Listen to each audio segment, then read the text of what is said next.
Hey everyone, ready to dive into some passive income strategies today. We're talking about building a blog or a YouTube channel once and letting it work its magic, with minimal upkeep, of course. Yeah, who wants to be chained to their computer, right? Absolutely not. Mm-mm. That's why we're really excited about this deep dive. We've got this, well, it's basically a blueprint, this podcast script we're looking at. It's all about how to build an online business that doesn't run you ragged. Love it. And the first thing it emphasizes is picking the right niche. Sounds simple enough, but it's got to be, that sweet spot, right? Something you're actually passionate about. Because let's be real, creating content takes time, but it's also got to have some serious income potential. Exactly. Passion is what's going to keep you going when things get tough, when you're feeling burnt out. But if nobody is buying what you're selling, it's not very sustainable, is it? Not at all. And I think that's something a lot of people, maybe starting out especially, don't think about. They go for what they think is, I don't know, maybe trendy or whatever, but it has to be profitable too. Right. You've got to do your research. Are there products or courses or services that people are already spending money on in that niche? The script actually gives some good examples, like think about personal finance, always in demand. Yeah, or tech reviews, that's another big one. Huge. Although, personally, I'd be a terrible tech reviewer. Really? Why is that? Oh, I love gadgets, don't get me wrong. Mm-hmm. But all the specs and details, I'd be lost. I'm more of a big picture person. I hear you. So once you've nailed down your niche, the script talks about creating what they call pillar content. These are like the cornerstones of your blog or channel.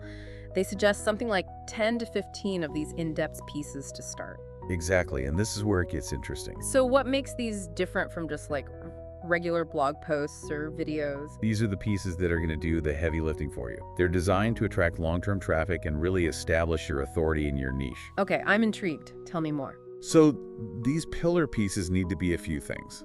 One, they need to be evergreen, meaning they stay relevant for a long time. Yeah. You don't want to be constantly updating them every few months. Makes sense. And two, they need to be incredibly in-depth. We're talking like ultimate guides, comprehensive reviews, things like that. Oh, I see. So you're really going all in on quality over quantity here. You got it. These are the pieces that are going to rank high in search results, whether it's Google for your blog or YouTube's algorithm for your videos. Oh, so that's how you get that sweet, sweet organic traffic. You got it.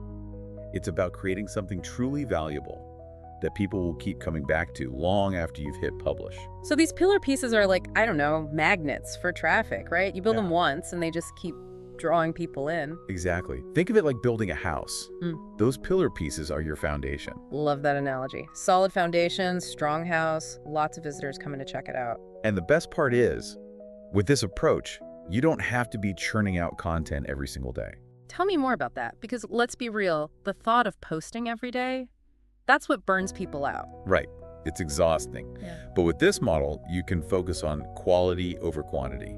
You're better off having 10 amazing pieces of pillar content than 50 mediocre ones. Music to my ears. Okay, but eventually we want to turn all this amazing content into, actual income. Of course, that's the goal. Exactly. So let's talk monetization. The script outlines a few different models, which is great, but honestly, a little overwhelming. Yeah, I hear you. It can feel like a lot, but don't worry, we'll break it down. Okay, because when I see things like affiliate marketing and digital products, my eyes kind of glaze over. It's like a whole other language sometimes. Yeah. But basically, you've got 4 main ways to monetize your blog or channel: advertising, affiliate marketing, sponsorships, and digital products. Okay, I'm with you so far. Advertising is probably the one everyone thinks of first. It's those banner ads you see on blogs or the ads that play before YouTube videos. Yeah, I'm familiar with those. Those are through like Google AdSense and stuff, right? Right. And then YouTube has their partner program. The thing is, with ads, you generally need a ton of traffic to make any real money. How much are we talking? For blogs, you're looking at like 25,000 to 50,000 page views per month before you start seeing decent income from ads alone. Oh, wow, that's a lot. It is. And that's why the script also emphasizes affiliate marketing.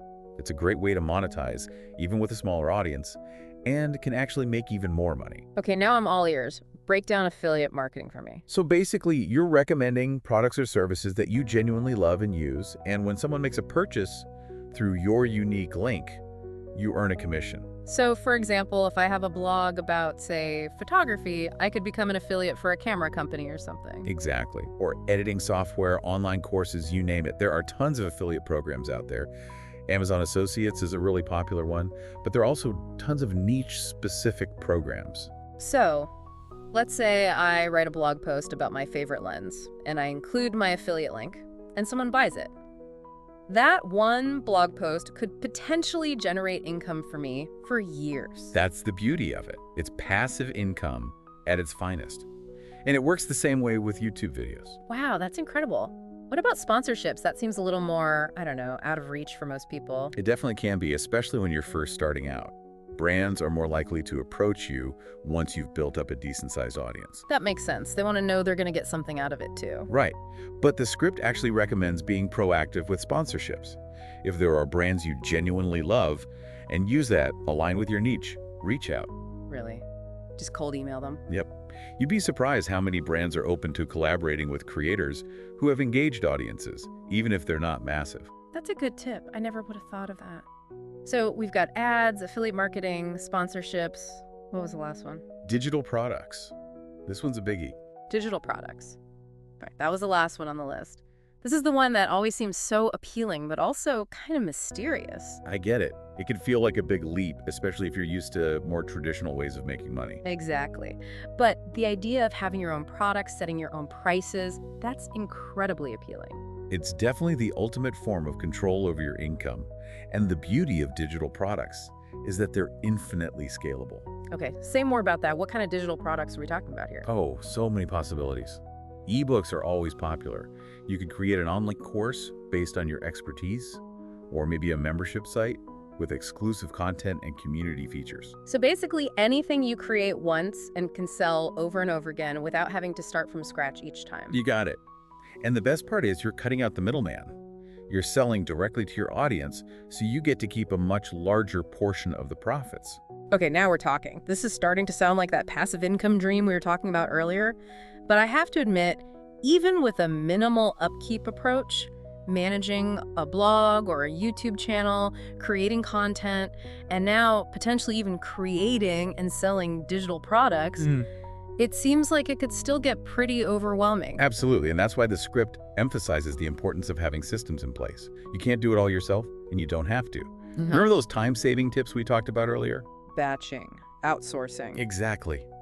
Those are your secret weapons for staying sane. And what about automation? I feel like that's a word that gets thrown around a lot, but are there actually tools out there that can really make a difference? Oh, absolutely. For blogs, WordPress plugins are a lifesaver. They can handle everything from SEO to security updates. Okay, because that's the thing. You don't want to get so caught up in the technical stuff that you lose sight of the bigger picture, right? Creating great content, connecting with your audience, all of that. Right, and that's where automation comes in. It takes care of the tedious tasks so you can focus on what you do best. For YouTube, there are tools like TubeBuddy and vidIQ that help you optimize your videos for the algorithm and even schedule them in advance. And of course, there's social media scheduling. Can't forget about that. I feel like I'm constantly glued to my phone trying to keep up with posting. I hear you.